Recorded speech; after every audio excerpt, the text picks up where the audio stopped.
Welcome to the Fantasy NASCAR podcast, brought to you by RaceForThePrize.com. Bristol Truck Series, night racing action. Let's get it. Obviously, don't have qualifying or practice data yet. We will. It will be available in the spreadsheet at RaceForThePrize.com. $20 for this month. Not bad. Or if you're a little tight in cash, $10 for the weekend. That's 3 races. Bristol, Xfinity, Trucks, Cup. Get on it. Here we go. So we don't have that data, but we can do our research now so that tonight, when we have that short window between practice, qualifying, and the race, you don't have to cram as much. You don't have to study as much because you've already done your homework, already thought about possible builds. And that's really what we'll do here. Just think about possible builds. Obviously, much of this could be thrown out if qualifying turns out wonky. But typically, it's not really that crazy. We might have one driver that's expensive that pushes towards the back, and everyone will know that's going to be a very popular player. But for the most part in this series, you qualify based on the equipment you have. And we know the equipment that everyone has, and the good trucks tend to qualify towards the front. There will be some outliers, of course, but we can operate under the assumption that most of them aren't really going to gain that much place differential. There'll be a couple, and you'll be able to identify them after qualifying. But for the most part, if they're expensive, they're starting up front. And they're going to finish up front, but they won't get place differential, so it doesn't really matter too much. We'll see, though, obviously. All right, so if we're building the conversation, there's really just three arguments to begin with. Kyle Larson lineup, Corey Heim lineup, or a Kyle Larson and Corey Heim lineup. So we'll begin with trying to build the one that has both, because I think that's what everyone wants to do. We do need to rewind the clock a little bit back to Martinsville, and because we're entering this race with the baseline assumption that Kyle Larson's a racing god, it's Bristol, he should crush, which was kind of a similar assumption at Martinsville. And although he won at at Homestead, he was not the best driver at Homestead. It was Corey Heim. And Heim time has been, Heim time. Prime time, Heim time. The clock is ticking on him being elevated to another series. I mean, what else is there left for him to accomplish? We look at probably the 3 races that matter. We can ignore Daytona and Atlanta for the most part, but Las Vegas, Corey Heim, highest driver rating. Homestead, highest driver rating. Martinsville, highest driver rating. And that really is just an extension of 2024. If you go back through the data, which is in the spreadsheet, and look at the results, almost every week, Corey Heim and Scott Zipadelli had the highest driver rating. So, a very strong argument can be made just to play Heim, especially with Larson at $1,500. And that conversation will become much louder if we see some very good trucks not qualify very well. But you can make a strong case that Heim should, A, be a lot more expensive than $10,500. B, maybe be more than Larson. Now, it's a bold statement, but there is a very strong argument for just Heim. It's dangerous because it's Kyle Larson and it's Bristol, and we know these trucks are pretty good, and we know that Larson isn't coming down just to have fun. He isn't coming down just because of sponsor obligations. He likes to win races. That's why he races about 300 times a year. He loves racing. So you can build the Larson, you can build the Heim, but what you probably want to do, because you like them both, is play both. So we'll play around with that lineup. Now, if you want to play them both, it becomes very hard to build a lineup. And you're going to get stuck with one of the absolute turds. One of the Lemons class, the C class, the Le Mans. So we'll start there. You can get some pretty decent trucks in the 6K range. Unfortunately, you can't really stack up the 6K range. You still need to go down into the dungeon. And so let's look at the dungeon. And where I will mark the dungeon is from Staropoli down to Justin S. Carroll. Now, if you just simply win this class and are the best among the C class, among the Lemons, you're going to finish 27th. It's not bad. Then, if you factor in that there's going to be at least 3 trucks that do not finish this race, So that elevates you from 27 to 24. That'll get it done. All these drivers are under 6K, unless, of course, one of these guys qualifies really well. Then maybe we downgrade somebody. But really, I think where we will start is, who do we think can win this class? I do not believe Justin S. Carroll can. For some reason, I have become a Justin S. Carroll supporter. I don't know how that ever happened. He did run okay at Martinsville, but he does, if you look at the Martinsville race, it's a perfect illustration of what we're talking about here.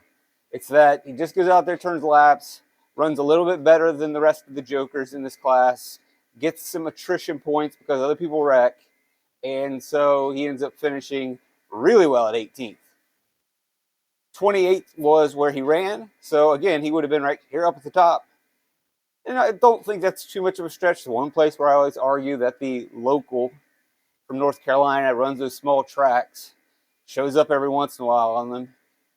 Get the flatbed out, haul the truck in. Well, not flatbed, but they haul it in probably without, they'd probably trailer it in.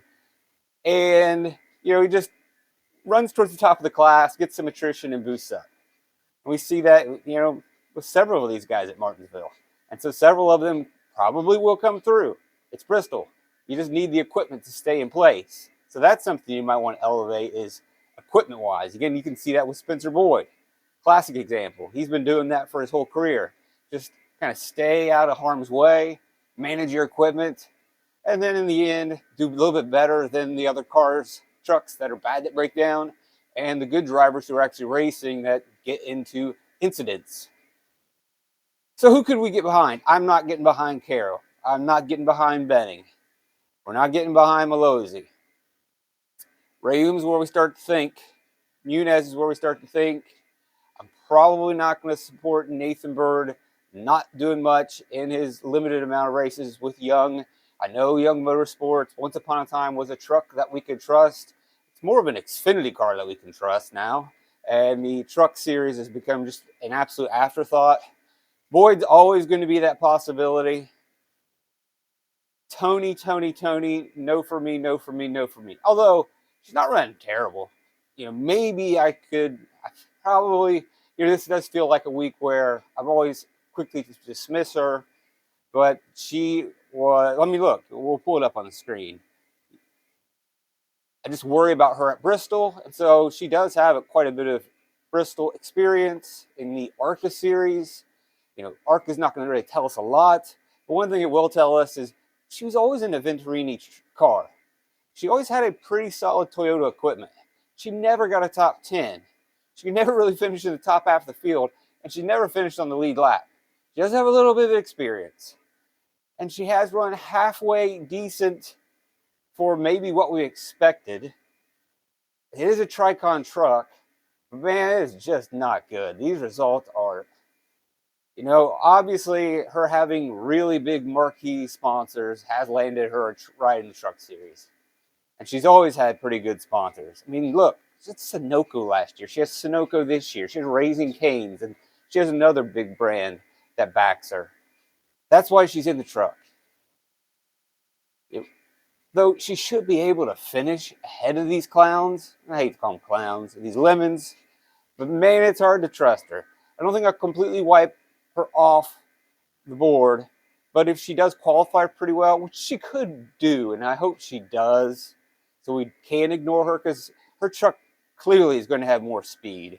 And if they're just out there laying down a hot lap, she should qualify at the front of this pack.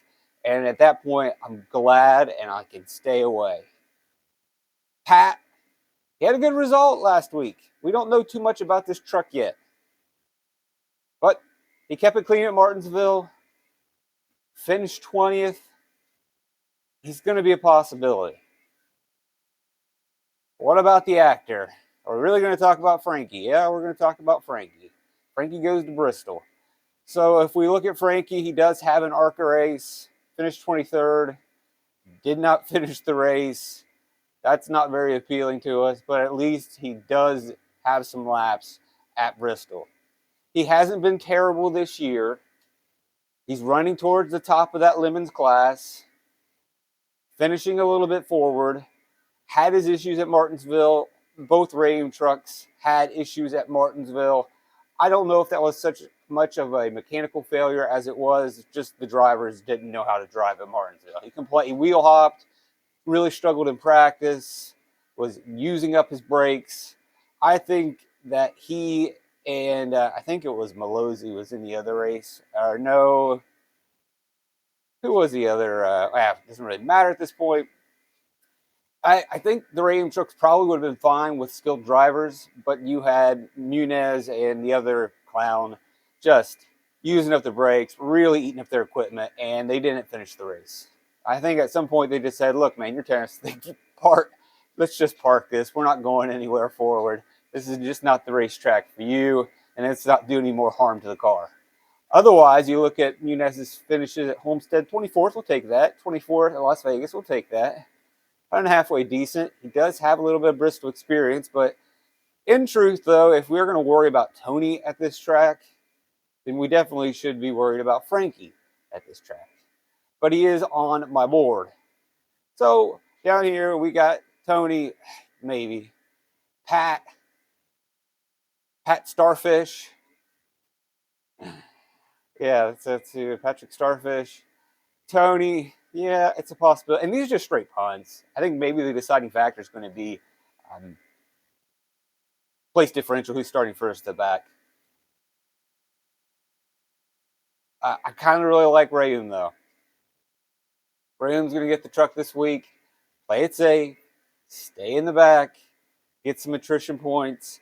Could he finish up here ahead of... Sure, look, he should finish better than the three below him. Good shot at beating Frankie. Good shot at beating Bird. So what are we talking about? Josh Rayum versus Boyd, Tony, and Pat.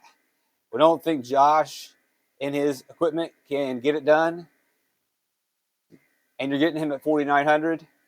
I like Rayum. And one of the things we can look at here is in the spreadsheet, just look at that truck that he's going to be driving. So Frankie's in a 33, and Josh is going to be in the 2.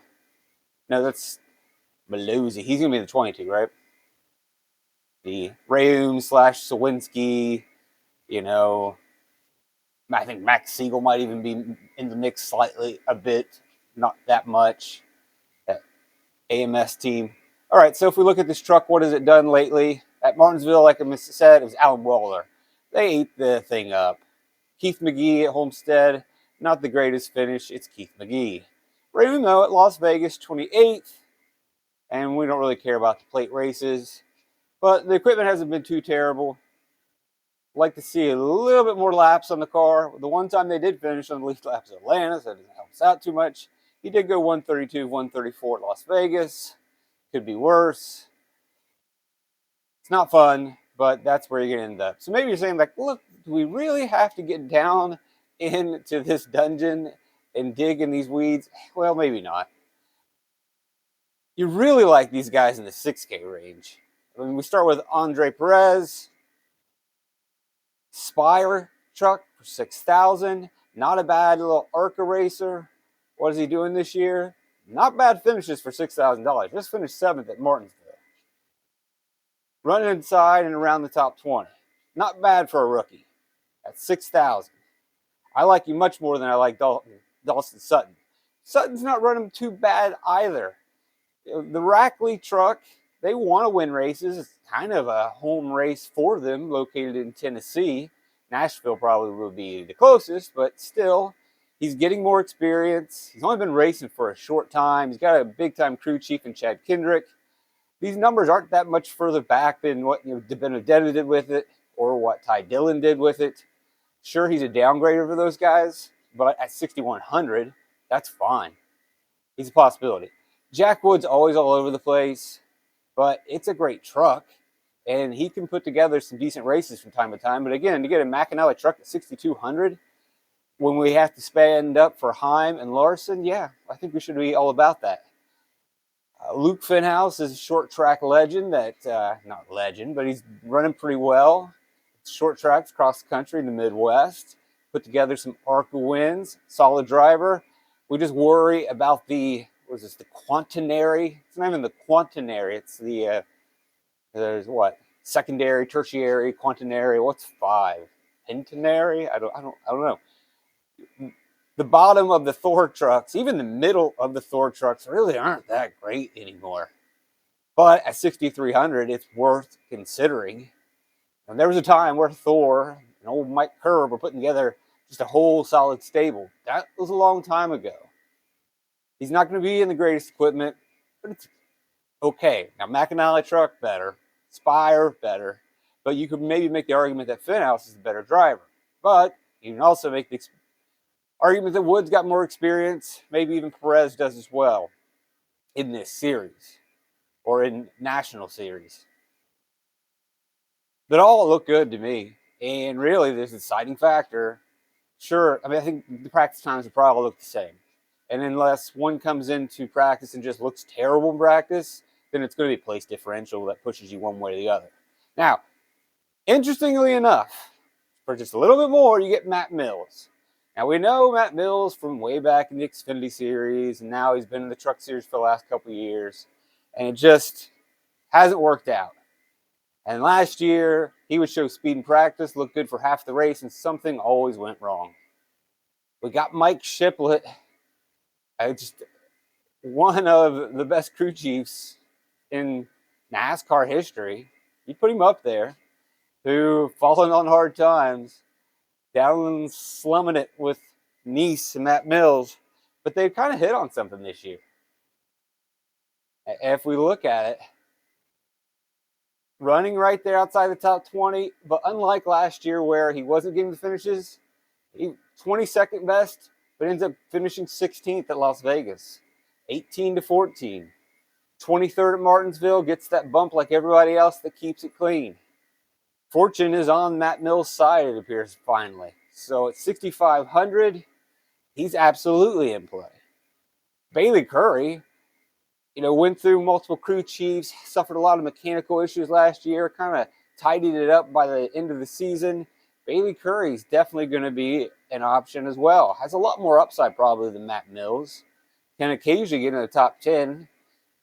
Curry. We've been rooting for this kid since, 2018 Xfinity Series random races. I believe he might have even had a big 2018 Bristol Xfinity race where everybody played him. Maybe that was the Texas race the week before. Might have been Texas 2018 spring. He was priced at like 4,700, and you just had to jam him in because he had a lot more talent and he ended up in a pretty decent car. Anyway, no time for story time. Connor Mosack, late model legend, finally getting like full-time experience, kind of bounced around a bunch of places. It's a McAnally truck. They're going to gain experience throughout the year and get slowly better as he gets into a team now and doesn't have to do part-time stuff. Definitely right there with Bailey Curry in terms of upside. If we're looking so far, guys, they're going to crack the top 10. Perez is not going to do that. Sutton's not going to do that. Wood can get top 15s. It's very mercurial, though. He can also get you a DNF. I don't think Finhouse got the speed for a top 10, maybe not even a top 15. Mills right there on the edge of 15, but Curry and Mosack can get there. Garcia, same story as Finhouse. It's been running for a while now in the truck series. He's always been in good equipment, and we really haven't seen a lot of improvement. Well, maybe we have 11, 12, 15, two top 10s back to back. Maybe he did finally get it. One of the things I hate about the Thor team is they're just always shuffling crew chiefs anymore. Maybe I need to dig into Jake Garcia a little bit. Is it finally clicking after a year at McAnally and a year at Thor? Is it finally hitting something? 6,900 though, paying a little bit more. Still think place differential is going to decide. Corey Day, the next great big phenom, Brian Patty crew chief here. Spire, aligned with Hendrick. Could be something. Did get to run this race last year. Was okay. Zilich was in that race too. It was run really well, top 5, and then didn't work out. Will the dirt racing legend translate his skills over into the truck series? I don't know. Good race car driver. But maybe you'd rather lean on an experience of Garcia, Curry, Mills, who are all cheaper, but Day's arguably got the best equipment, best crew chief so far of these drivers that we've gone through. Gio, not looking bad as a rookie. Jeremy Donnelly, not a bad crew chief. Not great, but good enough. You gotta like a Tricon truck. Running about where a rookie in a Tricon truck would. Halfway decent, but you're really at a price where you can't really afford these guys if you're spending up. This is like almost no man's land with Tanner Gray, Matt Crafton, Stuart Friesen, then Rhodes, who just, part of me wants to just write Rhodes off, say, well, it's over. He's an old man. Same thing with Friesen, same thing with Crafton, but still too early in the season. Especially for a guy like Rhodes. We've seen him turn things around and get back on track and get solid finishes. And I don't want to write these guys off yet, but there really has been just a shift, generational shift in the truck series. When we first started playing DFS NASCAR, Rhodes, Friesen, Crafton, these were the guys that we like to play every single week. We like Thor, but times have shifted. It's Spire's day. It's Tricon's day. It's McAnally's day. It's no longer about Kyle Busch Racing. No longer about Thor Sport. So let's try to build with this 6K range, 7K range, this mid-pack crew. And we'll take out Frankie just to see what it looks like if we try to build. We'll try to stay on this cheaper end. We already got Jack Wood in. You throw in Dawson, Sutton, 6,200, and see you can't get to anybody. I got 62, I can't get to Finhouse. So then that's why you end up back down in the cellar. There's just no way of doing it. So you have to pretty much run with these folks. And when you do run with those folks, we'll go back to Frankie in there as our guy that gets you up to 7,300. So where does that put you? In that range that we just didn't want to talk about. But you at least got a Corey Day, you got a Jake Garcia, you got a Mosack, you can leave some money on the table with Mills and Curry. All possibilities. Not the worst drivers. It's not really the greatest lineup. So if we really do want to stay married to this cause, then you go really wonky. You know what we're about to do here. We're dog punting. I don't think this will be successful, but it's worth a little experiment here. So that gets you up to 8,600. That might open up a couple drivers that we find quite appealing. So we can get all the way up to Tyler Ankrum, which, if you look at Ankrum, talking about, with Jake Garcia, these guys have been around for a while, just never seem to be figuring it out. Ankrum finally, after all these years, is this it? Is Ankrum dropping an anchor, becoming an actual driver after all those years of GMS and where was he before GMS? I remember he did that stupid video where he put on a hat like he was a college recruit, decided, where's Ankrum going to go next? No one cares, dude. Anyway, he's running well this year. And he should. He should have ran well last year because the McAnally trucks are fast. And he had a little bit of misfortune. But guess what? You're a race car driver. Your job is to avoid that. You need to consistently finish races. You can't just run well for 80% and then have something go wrong. That's not the way it works. You got to be on your game every lap, or you're not a good driver. So far, he's been on his game every lap. Back-to-back top 5 finishes. 6-6. You know another number in terms of driver rate. Raja Caruth. Pretty good 2 races here, but also has been pretty strong at Bristol. And I want to say, but I don't think, it can't be, but I want to think like Mannion was involved in that Xfinity win at Bristol years ago. There's some connection. Bono and Priest, I can't remember. You can get to Honeycutt, who's having a solid year. You'd like to see it be a little more consistent. It's got the premier crew chief at Nice and Phil Gould. Driver rating, 12.85 over the last 3 races. Honeycutt was pretty strong last year. I don't know if I really want to go to Kligerman. I would rather have more consistent drivers who are in the truck every single week with better equipment, obviously. Raja's got better equipment. Honeycutt's got better equipment. I don't want to roster a Thor truck, but there's a very good chance that one of them starts towards the back. That's where you're at if you go double punt. Really tough to build those lineups. Much easier to build the Heim lineup. You can get to pretty much anybody you want with Heim lineup. And then just to close out, and I think even the Larson alone offers plenty of flexibility. Obviously, the Heim lineup, building that. And I think the Heim lineup it'll be Heim time solo if we get some expensive place differential plays. Like these guys up here, who all are running well. Majeski's fine. I don't feel an extreme need to spin for Majeski on this week. I like him more at the short flat tracks. Lane Riggs won this race last year. And the front row trucks have been strong. But again, a lot of these teams, like McAnally's been absolutely strong with at Bristol and at the concrete tracks. Eckes is gone. Chris Lawson is gone. He's been gone. Charles DeNike is gone. But the truck's still fast, as we saw with Hemrick winning last week, weeks ago. Enfinger's still holding up. He's got good equipment, allied with McAnally. But these guys are probably, unless they start on the pole, but even then, I don't think that they're going to be able to hold off Heim or Larson. They got to offer place differential. I wouldn't even rule out Brendan Jones. Hey, looked good last week in the Xfinity Series, didn't he? God, can't count out Jones. Never can count out Brandon Jones. 1 out of 10 times he hits.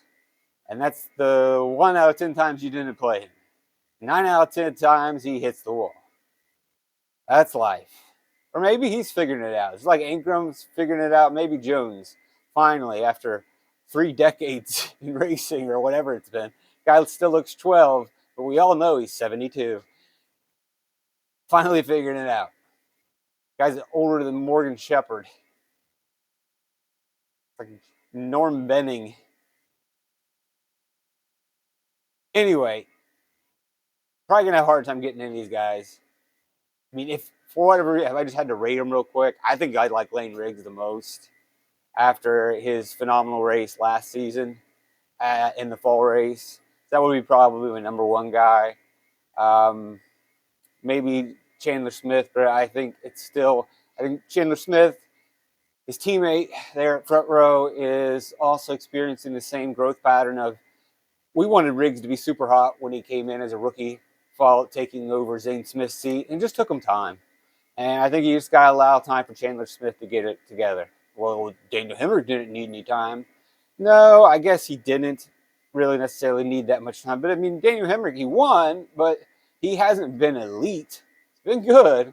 5th best driver rating in Homestead. But again, Daniel Hemrick's been racing a lot more. He's also switched teams so much, even though I guess Chandler Smith switched teams a lot too, as well. I don't know. That's a conversation we don't really have to have. What we have to have is, there's the Larson build, there's the Heim build, there's the double build. That'll do it. RaceFlipPrize.com so you get access to the fancy NASCAR spreadsheet. Thanks for joining me. Venmo, PayPal, Cash App, 10 buckaroos if you want the weekend, 20 for the month. Fun Bristol Friday night, Saturday afternoon night, and then Sunday afternoon. Get in on the action. Triple Light's fantastic.